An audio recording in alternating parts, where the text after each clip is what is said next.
Welcome to challenger app. എൻ്റെ പേര് അൽഫിയ. നമ്മൾ ഇന്ന് പഠിക്കാൻ പോകുന്നത് ഇംഗ്ലീഷിലെ വളരെ ബേസിക് ആയിട്ടുള്ള ഒരു ടോപ്പിക്കാണ്, ടൈപ്സ് ഓഫ് സെന്റൻസസ്.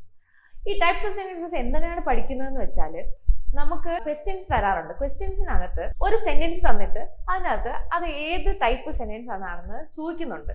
അപ്പൊ അതില് നമുക്ക് സെന്റൻസസിന്റെ ടൈപ്സുകൾ അറിഞ്ഞാൽ മാത്രമേ, അതെങ്ങനെ ഐഡന്റിഫൈ ചെയ്യാം എന്നറിഞ്ഞാൽ മാത്രമേ നമുക്ക് അത് എഴുതാനായിട്ട് പറ്റുള്ളൂ. അപ്പൊ അതാണ് നമ്മൾ ഇന്നത്തെ ടോപ്പിക്. അപ്പൊ എന്താണ് sentence? What is A sentence? Sentence എന്ന് പറഞ്ഞാൽ ഗ്രൂപ്പ് ഓഫ് വേർഡ്സ് ആണെന്ന് എല്ലാവർക്കും അറിയാം. പക്ഷെ ചുമ്മാ വേർഡ്സിനെ ഗ്രൂപ്പ് ആക്കി കഴിഞ്ഞാൽ മാത്രം നമുക്ക് സെന്റൻസ് ആണെന്ന് പറയാൻ പറ്റുമോ? ഇല്ല. അതിനെന്ത് വേണം? ഒരു കംപ്ലീറ്റ് സെൻസ് വേണം. അല്ലെങ്കിൽ അത് ആ വേർഡ്സ് കൂട്ടിച്ചേർക്കുന്നതിന് എന്തെങ്കിലും ഒരു മീനിങ് ഉണ്ടാവണം. എന്നാൽ മാത്രമേ അതിനെ നമുക്ക് സെന്റൻസ് ആണെന്ന് പറയാൻ പറ്റുള്ളൂ. അപ്പൊ നമുക്ക് ഇവിടെ പഠിക്കാനുള്ളത് 4 ടൈപ്പ് ഓഫ് സെന്റൻസസ് ആണ്. അപ്പൊ ഏതൊക്കെയാണ് 4 ടൈപ്പ് ഓഫ് സെന്റൻസസ് എന്ന് നമുക്ക് നോക്കാം. ഒന്നാമത്തത് ഡിക്ലറേറ്റീവ് സെന്റൻസ്. ഡിക്ലറേറ്റീവ് സെന്റൻസിന് അസർട്ടീവ് എന്നും സ്റ്റേറ്റ്മെന്റ്സ് എന്നും നമ്മൾ പറയാറുണ്ട്. രണ്ടാമത്തതാണ് ഇന്ററോഗേറ്റീവ് സെന്റൻസ്. മൂന്നാമത്തതാണ് ഇംപെറേറ്റീവ് സെന്റൻസ്. നാലാമത്തതാണ് എക്സ്ക്ലമേറ്ററി സെന്റൻസ്. അപ്പൊ 4 ടൈപ്പ് ഓഫ് സെന്റൻസസിന്റെ പേരുകളാണ് ഞാനിവിടെ പറഞ്ഞത്. ഏതൊക്കെയാണ്? 1 declarative sentence, 2 interrogative sentence, 3 imperative sentence, 4 exclamatory sentence. ഇനി നമുക്ക് ഇതിന്റെ ഓരോന്നിന്റെയും പ്രത്യേകത എന്താണെന്ന് നോക്കാം. അപ്പോൾ ആദ്യമായിട്ട് ഡിക്ലറേറ്റീവ് സെന്റൻസിലോട്ട് പോവാം. ഡിക്ലറേറ്റീവ് സെന്റൻസ് ഞാൻ നേരത്തെ പറഞ്ഞു. ഡിക്ലറേറ്റീവ് സെന്റൻസ് അറിയപ്പെടുന്നത് also known as assertive sentences or statements. അപ്പൊ അസർട്ടീവ് സെന്റൻസസ് ആയിട്ടും സ്റ്റേറ്റ്മെന്റ്സ് ആയിട്ടും ഡിക്ലറേറ്റീവ് സെന്റൻസസ് അറിയപ്പെടാറുണ്ട്. അപ്പോൾ അതിന് എക്സാമ്പിൾ എന്ന് പറയുമ്പോഴത്തേക്ക് ഒരു സ്റ്റേറ്റ്മെന്റ് എന്ന് പറഞ്ഞാൽ എന്താണ്? The sun rises in the east. സൂര്യൻ കിഴക്കുദിക്കുന്നു, അല്ലെ? The sun rises in the east എപ്പോഴും നടക്കുന്ന ഒരു സംഭവമാണ്. സൂര്യൻ കിഴക്കാണ് ഉദിക്കുന്നതെന്ന് എല്ലാവർക്കും അറിയാമല്ലോ. അപ്പൊ അതുപോലെ തന്നെ ആ ഒരു കാര്യം, ആ ഒരു സ്റ്റേറ്റ്മെന്റ്, അതൊരു സ്റ്റേറ്റ്മെന്റ് ആണ്. ആ സ്റ്റേറ്റ്മെന്റ് ഡിക്ലറേറ്റീവ് ആണ്. Raju is A dancer. Cow Eats grass. She is A dancer. ഇതെല്ലാം എന്താണ്? ഡിക്ലറേറ്റീവ് സെന്റൻസസിനകത്ത് വരും. എന്ന് പറഞ്ഞാൽ ജസ്റ്റ് ഒരു സ്റ്റേറ്റ്മെന്റ്, ഒരു സാധാ നമ്മളൊരു സെന്റൻസ് കൺസ്ട്രക്ട് ചെയ്ത് വെക്കുന്നതിനെയാണെന്ന് പറയുന്നത് ഡിക്ലറേറ്റീവ് സെന്റൻസ് എന്ന് പറയുന്നത്. എന്നുവെച്ചാൽ ആ ഡിക്ലറേറ്റീവ് സെന്റൻസസ് എങ്ങനെയാണുള്ളതെന്ന് നമുക്ക് നോക്കാം. എങ്ങനെയാണ്? Sentence start with a subject. സബ്ജക്റ്റിലായിരിക്കും സെന്റൻസ് സ്റ്റാർട്ട് ചെയ്യുന്നത്. ഇവിടെ നോക്ക്, ദ സൺ അതാണ് അവിടുത്തെ സബ്ജക്ട്, രാജു അതാണ് അവിടുത്തെ subject, cow, she, he, it എന്ത് വേണമെങ്കിലും വരാം. അപ്പൊ അതാണ് സബ്ജക്ട്. സബ്ജക്റ്റിൽ സ്റ്റാർട്ട് ചെയ്തിട്ട് എവിടെ എൻഡ് ചെയ്യും? ഫുൾ സ്റ്റോപ്പിൽ എൻഡ് ചെയ്യും. സബ്ജക്റ്റിൽ സ്റ്റാർട്ട് ചെയ്തിട്ട് ഫുൾ സ്റ്റോപ്പിൽ എൻഡ് ചെയ്യുന്ന നോർമലി നമ്മൾ പറയുന്ന സ്റ്റേറ്റ്മെന്റ്സിനെയാണ് എന്ത് പറയുന്നത്? ഡിക്ലറേറ്റീവ് സെന്റൻസസ് എന്ന് പറയുന്നത്. ചിലപ്പോൾ അസർട്ടീവ് സെന്റൻസ് ആയിരിക്കും ഓപ്ഷന്റെ അകത്ത് ഉണ്ടാവുക. അപ്പോൾ അസർട്ടീവ് സെന്റൻസ്, അയ്യോ അത് ഞാൻ പഠിച്ചിട്ടില്ലല്ലോ എന്ന് വിചാരിക്കരുത്. ഡിക്ലറേറ്റീവ് സെന്റൻസിനെ തന്നെയാണ് അസർട്ടീവ് സെന്റൻസ് എന്നും പറയുന്നത്. അപ്പൊ അത് മറക്കണ്ട. Declarative sentence is also known as assertive sentences or statements. Okay, അപ്പൊ നമ്മൾ ഡിക്ലറേറ്റീവ് സെന്റൻസ് കഴിഞ്ഞു. അടുത്തത് ഇന്ററോഗേറ്റീവ് സെന്റൻസസ് ആണ്. ഇന്ററോഗേറ്റീവ് സെന്റൻസ് എന്ന് പറയുമ്പോഴത്തേക്കും അറിയാലോ, ഇന്ററോഗേഷൻ എന്താണ് ആ വേർഡിന്റെ മീനിങ്? ഈ പോലീസുകാര് കുറ്റവാളികളെ ഇന്ററോഗേറ്റ് ചെയ്തു എന്ന് പറഞ്ഞാൽ കുറ്റവാളികളെ എന്ത് ചെയ്തു? ക്വസ്റ്റ്യൻ ചെയ്തു എന്നാണ് മീനിങ്. അപ്പൊ ഇന്ററോഗേറ്റീവ് സെന്റൻസസ് എന്ന് പറഞ്ഞാൽ തന്നെ അറിയാം അതൊരു ക്വസ്റ്റ്യൻ ആണ്. അതൊരു ക്വസ്റ്റ്യൻ സെന്റൻസസ്, ക്വസ്റ്റ്യൻ ചോദിക്കുമ്പോൾ വരുന്ന സെന്റൻസസിനെയാണ് ഇന്ററോഗേറ്റീവ് സെന്റൻസസ് എന്ന് പറയുന്നത്. എന്ന് പറഞ്ഞാൽ വളരെ എളുപ്പമാണ് ഇന്ററോഗേറ്റീവ് സെന്റൻസസ് കണ്ടുപിടിക്കാൻ. വളരെ എളുപ്പമാണ്. ആ വേർഡ് മറന്നുപോയത് ഇന്ററോഗേറ്റീവ് സെന്റൻസസ്. അപ്പൊ ഈ ഇന്ററോഗേറ്റീവ് സെന്റൻസസ് വരുമ്പോഴത്തേക്കും സ്വാഭാവികമായിട്ട് എന്തുണ്ടാവും? ക്വസ്റ്റ്യൻ മാർക്ക് ഉണ്ടാവും. അപ്പൊ ഈ ക്വസ്റ്റ്യൻ മാർക്ക് വരുന്ന സെന്റൻസസ് എല്ലാം ഇന്ററോഗേറ്റീവ് സെന്റൻസ് എന്നാണ് പറയുന്നത്. അപ്പൊ നോക്കാം. അപ്പൊ ഈ ക്വസ്റ്റ്യൻസ് 2 തരത്തിലുണ്ട്. ഒന്നാമത്തത് WH questions, what, where, which ഇങ്ങനെ തുടങ്ങുന്ന WHൽ സ്റ്റാർട്ട് ചെയ്യുന്ന ക്വസ്റ്റ്യൻസും ഉണ്ട്. പിന്നെ യെസ് ഓർ നോ ക്വസ്റ്റ്യൻസും ഉണ്ട്. അപ്പൊ ഇന്ററോഗേറ്റീവ് സെന്റൻസസിന്റെ പ്രത്യേകത എന്താണ്? It starts with a question word and ends with a question mark. ആദ്യം തുടങ്ങുന്നത് എന്തിലാണ്? ഒരു ക്വസ്റ്റ്യൻ വേർഡിലായിരിക്കും തുടങ്ങുന്നത്. ക്വസ്റ്റ്യൻ വേർഡ് എന്ന് ഉദ്ദേശിച്ചത് ഈ വാട്ട്, വിച്ച്, വേർ, വെൻ ഇതൊക്കെയാണ് ക്വസ്റ്റ്യൻ വേർഡ്സ്. അപ്പൊ ഈ ക്വസ്റ്റ്യൻ വേർഡ്സിൽ സ്റ്റാർട്ട് ചെയ്യുന്നു, എൻഡ് ചെയ്യുന്നത് എപ്പോഴും എന്തിലായിരിക്കും? ക്വസ്റ്റ്യൻ മാർക്കിലായിരിക്കും. അപ്പൊ ഈ ക്വസ്റ്റ്യൻ മാർക്കാണ് ഇന്ററോഗേറ്റീവ് സെന്റൻസസ് അറിയാനുള്ള, തിരിച്ചറിയാനുള്ള ഏക മാർഗം. അല്ലെങ്കിൽ അതാണ് ഏറ്റവും മെയിൻ ആയിട്ടുള്ള അതിന്റെ സിമ്പിൾ. ഓക്കെ, അപ്പം example who is that boy? ആരാണ് ആ ബോയ്? ആരാണ് ആ ഹൂ എന്ന് പറയുന്നത്? WH ഹൂ എന്ന് വന്നില്ലേ? ഹൂ വന്നു, അതിന്റെ അവസാനം ഒരു ക്വസ്റ്റ്യൻ മാർക്കും കണ്ടു. അപ്പൊ ഹൂ ഇസ് ദാറ്റ് ബോയ് എന്ന് ചോദിച്ചു കഴിഞ്ഞാൽ അതെന്താണ്? ഇന്ററോഗേറ്റീവ് സെന്റൻസ് ആണ്. പിന്നെ എസ് ഓർ നോ ക്വസ്റ്റ്യൻസ് എങ്ങനെ വരും എന്ന് നോക്കാം. അപ്പൊ ഞാൻ ആദ്യം പറഞ്ഞത് ഒരു ക്വസ്റ്റ്യൻ വേർഡിൽ സ്റ്റാർട്ട് ചെയ്യുന്നു ഉദ്ദേശിച്ചത് WH ക്വസ്റ്റ്യൻസ് ആയിരിക്കും. അല്ലാതെ എസ് ഓർ നോ ക്വസ്റ്റ്യൻസ് എന്ന് പറയുമ്പോഴത്തേക്കും yes or no questions start with auxiliary verbs and ends with a question mark. Auxiliary വെർബിൽ സ്റ്റാർട്ട് ചെയ്യും, എൻഡ് ചെയ്യുന്നത് ക്വസ്റ്റ്യൻ മാർക്ക്. അപ്പൊ ഈ ഓക്സിലറി വെർബ് എന്താണെന്ന് നിങ്ങൾ ആലോചിച്ച്, am, is, are, was, were ഇതൊക്കെയാണ് ഓക്സിലറി വെർബ്സ്, അത് 24 എണ്ണം ഉണ്ട്. അപ്പൊ നമുക്ക് അതിനെപ്പറ്റി കുറച്ച് ഡീറ്റെയിൽ ആയിട്ട് പിന്നെ പഠിക്കാം. അപ്പൊ ഈ ഓക്സിലറി വെർബിൽ സ്റ്റാർട്ട് ചെയ്യും and it ends with a question mark. Question മാർക്കിൽ എൻഡ് ചെയ്യും. ഇതാണ് yes or no questions. Okay, അതിനൊരു എക്സാമ്പിൾ ആണ് have you got the book. Have you got the book. Have എന്താണ്? ഒരു ഓക്സിലറി വെർബാണ്. ആ ഹാവില് സ്റ്റാർട്ട് ചെയ്തു, ആ ബുക്കിൽ എൻഡ് ചെയ്തു. ആ ബുക്കിലെ ക്വസ്റ്റ്യൻ മാർക്കിൽ എൻഡ് ചെയ്തു. Have you got the book? ആ പുസ്തകം നിനക്ക് കിട്ടിയോ എന്ന് ചോദിച്ചതാണ്. അപ്പൊ ഈ ചോദ്യങ്ങളെല്ലാം എന്താണ്? ഇന്ററോഗേറ്റീവ് സെന്റൻസസ് ആണ്. അപ്പൊ നമുക്ക് ഒന്നുകൂടെ നോക്കാം. ആദ്യത്തേത് പഠിച്ചത് ഡിക്ലറേറ്റീവ് സെന്റൻസ് ആണ്. രണ്ടാമത്തേത് പഠിച്ചത് ഈ ഇന്ററോഗേറ്റീവ് സെന്റൻസ് ആണ്. അപ്പൊ ആദ്യത്തേത് പഠിച്ചത് ഡിക്ലറേറ്റീവ് സെന്റൻസ് ആണ്. രണ്ടാമത്തേത് പഠിച്ചത് ഇന്ററോഗേറ്റീവ് സെന്റൻസ് ആണ്. അപ്പൊ ഇനി അടുത്ത സെന്റൻസിലോട്ട് നമുക്ക് പോകാം. അടുത്ത ടൈപ്പ് ചെയ്താൽ നമുക്ക് നോക്കാം. അടുത്തത് ഇമ്പറേറ്റീവ് സെന്റൻസ്. ഇമ്പറേറ്റീവ് സെന്റൻസ് എന്ന് പറയുമ്പോഴത്തേക്കും ഇമ്പറേറ്റീവ് ഇന്ററോഗേറ്റീവ് തമ്മിൽ തിരിഞ്ഞു പോകാനുള്ള ചാൻസ് ഉണ്ട്. ഞാൻ അതുകൊണ്ടാണ് ആദ്യമേ ഒരു എക്സാമ്പിൾ പറഞ്ഞത്. ഇന്ററോഗേറ്റീവ് എന്ന് പറയുന്നത് ഇന്ററോഗേഷൻ ആലോചിച്ചാൽ മതി. ഇന്ററോഗേറ്റ് ചെയ്യുക എന്ന് പറഞ്ഞാൽ തന്നെ അത് എന്താണ്? ചോദ്യം ചെയ്യുക എന്നുള്ള മീനിങ് ആണ് അതിന് ഉണ്ടാവുക. അപ്പം ഇമ്പറേറ്റീവ് വേറെ, ഇന്ററോഗേറ്റീവ് വേറെ, ഇത് രണ്ടും തിരിഞ്ഞു പോകരുത്. അപ്പം ഇമ്പറേറ്റീവ് സെന്റൻസസ് എന്താണെന്ന് നോക്കാം. ഇമ്പറേറ്റീവ് സെന്റൻസ് എന്ന് പറഞ്ഞാൽ ഇപ്പം ഒരാളുടെ ഒരു കാര്യം നമ്മൾ കമാൻഡ് ചെയ്തു, കമാൻഡ് ചെയ്തു, ഗെറ്റ് ഔട്ട് എന്നൊക്കെ പറഞ്ഞു നമ്മൾ കമാൻഡ് ചെയ്യുക.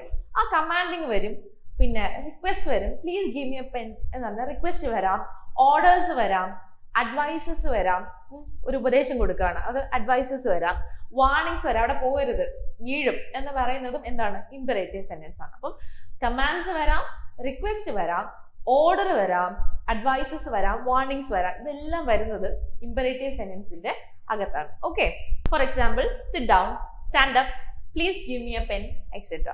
Don't drive fast. Normally imperative sentences എപ്പോഴും സ്റ്റാർട്ട് ചെയ്യുന്നത് ഒരു വെർബിലായിരിക്കും. Sit down, stand up. Sit, stand, verb എന്ന് പറഞ്ഞാൽ എന്താണ്? ആക്ഷൻ വേർഡ്സ് ആണ്, ഡൂയിങ് വേർഡ്സ് ആണ് വെർബ് എന്ന് നമ്മൾ പഠിച്ചിട്ടുണ്ട്. അപ്പം sit, stand, do, give, don't, ഇതെല്ലാം പറയുന്നത് എന്താണ്? ആക്ഷൻ വേർഡ്സ് ആണ്. അപ്പൊ ഈ ആക്ഷൻ വേർഡ്സിലായിരിക്കും സ്റ്റാർട്ട് ചെയ്യുക, അല്ലെങ്കിൽ വേർബ്സിലായിരിക്കും യൂഷ്വലി ഈ ഇമ്പറേറ്റീവ് സെന്റൻസസ് സ്റ്റാർട്ട് ചെയ്യുക. അതിന്റെ ഒരു സിമ്പിൾ ആണ്. ഓക്കെ, അടുത്ത ടൈപ്പ് ഓഫ് സെന്റൻസ് ആണ് എക്സ്ക്ലമേറ്ററി സെന്റൻസ്. എക്സ്ക്ലെയിം ചെയ്യുക. എക്സ്ക്ലെയിം ചെയ്യുക എന്ന് പറഞ്ഞാൽ എന്താണ് അതിന്റെ മീനിങ് എന്ന് പറഞ്ഞാൽ? ഭയങ്കര അത്ഭുതപ്പെടുക, അല്ലെങ്കിൽ ഭയങ്കരമായിട്ട് എക്സൈറ്റഡ് ആവുക, അതൊക്കെയാണ് എക്സ്ക്ലമേറ്ററി കൊണ്ട് ഉദ്ദേശിക്കുന്നത്. എക്സ്ട്രീം ഇമോഷൻസ് വരുമ്പോഴാണ് നമ്മൾ അവിടെ എക്സ്ക്ലമേറ്ററി സെന്റൻസസിനകത്ത് യൂസ് ചെയ്യുന്നത്. And it shows the feelings of A person. അപ്പോൾ ഒരാളിന്റെ എക്സ്ട്രീം ഫീലിങ്സിനെ ഷോ ചെയ്യാനായിട്ട് അല്ലെങ്കിൽ എഴുതുമ്പോഴത്തേക്കും കാണിക്കാൻ വേണ്ടിയിട്ടാണ് ഈ എക്സ്ക്ലമേഷൻ മാർക്ക് യൂസ് ചെയ്യുന്നത്. അപ്പൊ എക്സ്ക്ലമേഷൻ മാർക്ക് എങ്ങനെയാണെന്ന് അറിയാലോ? ഒരു വര, താഴെ ഒരു കുത്ത്. അപ്പൊ അതാണ് എക്സ്ക്ലമേഷൻ മാർക്ക്. എക്സ്ക്ലമേഷൻ മാർക്ക് ഉള്ള സെന്റൻസസ് എല്ലാം എക്സ്ക്ലമേറ്ററി സെന്റൻസസ് ആണ്. അപ്പൊ ഇതിന്റെ പ്രത്യേകത എന്ന് പറഞ്ഞാൽ എന്താണ്? It shows the feelings of people. ഒരാളിനെ പറ്റി അല്ലെങ്കിൽ ഒരു കാര്യം എഴുതുമ്പോൾ അതിനകത്ത് ഒരാളിന്റെ ഫീലിങ്ങിനെ എത്രത്തോളം എക്സ്പ്ലെയിൻ ചെയ്ത്, ഹുറേ, വാവ്, ഇതൊക്കെ എന്താണ്? എക്സ്പ്ലെയിൻ ചെയ്യപ്പെടുന്ന കാര്യങ്ങളാണ്. അപ്പൊ അതിനെ കാണിക്കാൻ വേണ്ടിയിട്ടാണ് ഈ എക്സ്ക്ലമേഷൻ മാർക്ക് നമ്മൾ യൂസ് ചെയ്യുന്നത്. അപ്പൊ use of exclamation mark in A sentence, അത് വന്നു കഴിഞ്ഞാൽ ഉറപ്പായിട്ട് അത് എക്സ്ക്ലമേറ്ററി സെന്റൻസ് ആയിരിക്കും. അപ്പൊ ഈ ക്വസ്റ്റ്യൻ ഇന്ററോഗേറ്റീവ് സെന്റൻസസിനകത്ത് ക്വസ്റ്റ്യൻ മാർക്ക് ഉള്ളതുപോലെ എക്സ്ക്ലമേറ്ററി സെന്റൻസസിനകത്ത് എന്തുണ്ടാവും? എക്സ്ക്ലമേഷൻ മാർക്ക് ഉണ്ടാവും. അപ്പൊ അതിനൊരു എക്സാമ്പിൾ ആണ് അലാസ് ഹി ഈസ് ഡെഡ്. കഷ്ടം, അയാൾ മരിച്ചുപോയി. Wow, it's amazing. Wow, it's amazing, അടിപൊളിയാണല്ലോ. ഹുറേ, വാവ്, ഇതെല്ലാം എന്താണ്? എക്സ്ക്ലമേറ്ററി വേർഡ്സ് ആണ്. അപ്പൊ ഇതെല്ലാം വരുന്നത് എക്സ്ക്ലമേറ്ററി സെന്റൻസസിനകത്താണ്. അപ്പൊ നമുക്ക് ഒന്നുകൂടെ നോക്കാം. അപ്പൊ നമ്മൾ 4 ടൈപ്പ് ഓഫ് സെന്റൻസ് ആണ് നമ്മൾ പഠിച്ചത്. ഒന്നാമത്തത് ഡിക്ലറേറ്റീവ് സെന്റൻസ് ആണ് പഠിച്ചത്. ഡിക്ലറേറ്റീവ് സെന്റൻസസിനെ എന്തായിട്ടും പറയാം? അസർട്ടീവ് അല്ലെങ്കിൽ സ്റ്റേറ്റ്മെന്റ്സ് എന്ന് നമുക്ക് പറയാം. രണ്ടാമത്തത് ഇന്ററോഗേറ്റീവ് സെന്റൻസ് ആണ്. ഇന്ററോഗേറ്റീവ് സെന്റൻസ് എന്ന് പറഞ്ഞാൽ അറിയാലോ എന്താണ്? ക്വസ്റ്റ്യൻ മാർക്ക് വരുന്ന, ഇന്ററോഗേഷൻ, ക്വസ്റ്റ്യൻ മാർക്ക് വരുന്ന സെന്റൻസസ് എല്ലാം ഇന്ററോഗേറ്റീവ് സെന്റൻസ് ആണ്. ചോദ്യങ്ങളാണ് ഇന്ററോഗേറ്റീവ് സെന്റൻസസിനെ പറയുന്നത്. പിന്നെ ഇമ്പറേറ്റീവ് സെന്റൻസ്. ഇമ്പറേറ്റീവ് സെന്റൻസ് എന്ന് പറയുമ്പോഴത്തേക്ക് സ്വാഭാവികമായിട്ട് ഒരു കമാൻഡിനെയോ അല്ലെങ്കിൽ ഒരു റിക്വസ്റ്റിനെയോ നമ്മൾ ആലോചിച്ചാൽ മതി. ഇമ്പറേറ്റീവ് സെന്റൻസും ഇന്ററോഗേറ്റീവ് സെന്റൻസും തമ്മിൽ തിരിഞ്ഞു പോകരുത്. അപ്പൊ ഇമ്പറേറ്റീവ് സെന്റൻസ് എന്ന് പറഞ്ഞാൽ കമാൻഡ് അല്ലെങ്കിൽ റിക്വസ്റ്റ് ആണ്. പിന്നെ എക്സ്ക്ലമേറ്ററി സെന്റൻസ് എന്ന് പറഞ്ഞാൽ എന്താണ്? എക്സ്പ്ലെയിൻ ചെയ്യുന്ന സെന്റൻസ്, എക്സ്ക്ലമേഷൻ മാർക്ക് ഉള്ള സെന്റൻസസ് അല്ലേ എക്സ്ക്ലമേറ്ററി സെന്റൻസ് ആണ്. അപ്പൊ 4 ടൈപ്പ് ഓഫ് സെന്റൻസസ് ആണ് നമുക്ക് ഉള്ളത്. നമുക്കിനി ഇതിന് എങ്ങനെയാണ് ചോദ്യം ചോദിക്കുന്നതെന്നും ഇതിൽ എങ്ങനെ നമുക്ക് സെന്റൻസസിനെ ഐഡന്റിഫൈ ചെയ്യാൻ പറ്റും എന്നും നമുക്ക് നോക്കാം. ഇതിനകത്തുനിന്ന് എങ്ങനെയാണ് ക്വസ്റ്റ്യൻ ചോദിക്കുന്നതെന്ന് നമുക്ക് നോക്കാം. ഏതെങ്കിലും ഒരു സെന്റൻസ് തന്നിട്ട് അത് ഏത് ടൈപ്പ് ഓഫ് സെന്റൻസ് എന്നായിരിക്കും ചോദിക്കുക. അതിനകത്ത് ഡിക്ലറേറ്റീവ് ഉണ്ടാവും, ഇന്ററോഗേറ്റീവ് ഉണ്ടാവും, ഇമ്പറേറ്റീവ് ഉണ്ടാവും, എക്സ്ക്ലമേറ്ററി ഉണ്ടാവും. ഇങ്ങനെയുള്ള കാര്യങ്ങളൊക്കെ ഉണ്ടാകും. ചിലപ്പോൾ അസർട്ടീവ് എന്നായിരിക്കും കൊടുത്തേക്കുന്നത്, അല്ലെങ്കിൽ സ്റ്റേറ്റ്മെന്റ് എന്നായിരിക്കും കൊടുത്തേക്കുന്നത്. അപ്പൊ അതിനകത്ത് ഏത് ടൈപ്പ് ഓഫ് സെന്റൻസ് ആണ് അത് എന്ന് നമ്മൾ ആദ്യം കണ്ടുപിടിക്കണം. അപ്പൊ നമ്മൾ ഐഡന്റിഫൈ ചെയ്യുക എന്ന് പറഞ്ഞാൽ ഒരു സെന്റൻസ് നമുക്ക് തന്നു കഴിഞ്ഞാൽ ഇത് ഏത് ടൈപ്പ് സെന്റൻസ് ആണ് നമ്മൾ ഐഡന്റിഫൈ ചെയ്യണം. നമുക്ക് നോക്കാം, ഒരു സെന്റൻസ് ആദ്യം നോക്കാം. ഹെൽപ്പ് മീ എന്നെ സഹായിക്കൂ. അതെന്താണ്? അതൊരു റിക്വസ്റ്റ് ആണല്ലേ, അതൊരു റിക്വസ്റ്റ് ആണ്. അപ്പോൾ ഹെൽപ്പ് മീ എന്ന് പറയുന്നത് റിക്വസ്റ്റ് വരുമ്പോഴത്തേക്ക് സ്വാഭാവികമായിട്ട് അത് എന്തായിരിക്കും? ഇമ്പറേറ്റീവ് സെന്റൻസ് ആയിരിക്കും. അടുത്തത് she is a cute girl. എന്ന് പറയുന്നത് she is a cute girl. അത് നോർമലി പറഞ്ഞിരിക്കുന്ന ഒരു സ്റ്റേറ്റ്മെന്റ് ആണല്ലേ, ആ കുട്ടി നല്ല ഭംഗിയുള്ള കുട്ടിയാണ് എന്ന് പറയുന്നത് അതൊരു നോർമൽ സ്റ്റേറ്റ്മെന്റ് ആണ്. അതുകൊണ്ട് തന്നെ എന്തായിരിക്കും? ഡിക്ലറേറ്റീവ് സെന്റൻസ് ആയിരിക്കും, അല്ലെങ്കിൽ അസർട്ടീവ് സെന്റൻസ് ആയിരിക്കും. മൂന്നാമത് Rama is absent today. Raman ഇന്ന് വന്നില്ല, ആബ്സെന്റ് ടുഡേ. അതും എന്താണ്? ഒരു സ്റ്റേറ്റ്മെന്റ് ആണ്. അതും എന്താണ്? ഡിക്ലറേറ്റീവ് സെന്റൻസ് ആണ്. അപ്പോൾ get out of this room എന്ന് പറഞ്ഞാൽ റൂമിൽ നിന്ന് വെളിയിൽ ഇറങ്ങി പോകണം എന്ന് പറയുന്നത് അതൊരു ഓർഡർ ആണ്. അപ്പൊ അതെന്തായിരിക്കും? ഇമ്പറേറ്റീവ് സെന്റൻസ് ആയിരിക്കും. അടുത്തത് ഹൂ ഈസ് സ്റ്റാൻഡിങ് ദെയർ. ആരാണ് അവിടെ നിൽക്കുന്നത്? അവിടെ എന്തെങ്കിലും സ്റ്റാർട്ട് ചെയ്തിരിക്കുന്നത്? ഹൂയിൽ സ്റ്റാർട്ട് ചെയ്തിട്ടുണ്ട്, ലാസ്റ്റ് ഒരു ക്വസ്റ്റ്യൻ മാർക്ക് ഉണ്ട്. സ്വാഭാവികമായിട്ട് എന്തായിരിക്കും? ഇൻട്രോഗേറ്റീവ് സെന്റൻസ് ആയിരിക്കും. അടുത്തത് did you watch the movie. Did yes or no question ആണ്, മനസ്സിലായോ? Did you watch the movie എന്നുള്ളത് യെസ് അല്ലെങ്കിൽ നോ. സിനിമ കണ്ടു അല്ലെങ്കിൽ ഇല്ല, അങ്ങനെയായിരിക്കുമല്ലോ. സ്വാഭാവികമായിട്ട് യെസ് ഓർ നോ ക്വസ്റ്റ്യൻ ആയതുകൊണ്ട് തന്നെ ഇറ്റ് ഇസ് ഇൻട്രോഗേറ്റീവ് സെന്റൻസ്. അടുത്തത് ഓ ഐ ലോസ്റ്റ് മൈ പേഴ്സ്. അയ്യോ എന്റെ പേഴ്സ് കളഞ്ഞു പോയി, അയ്യോ എന്ന് പറഞ്ഞാൽ അത് എന്താണ്? എക്സ്ക്ലെയിം ആണ്, അല്ലെങ്കിൽ എക്സ്ക്ലമേഷൻ മാർക്ക് ഉള്ള ഒരു സെന്റൻസ് ആണ്. അതുകൊണ്ട് തന്നെ സ്വാഭാവികമായിട്ടും അതെന്തായിരിക്കും? എക്സ്ക്ലമേറ്ററി സെന്റൻസ് ആയിരിക്കും.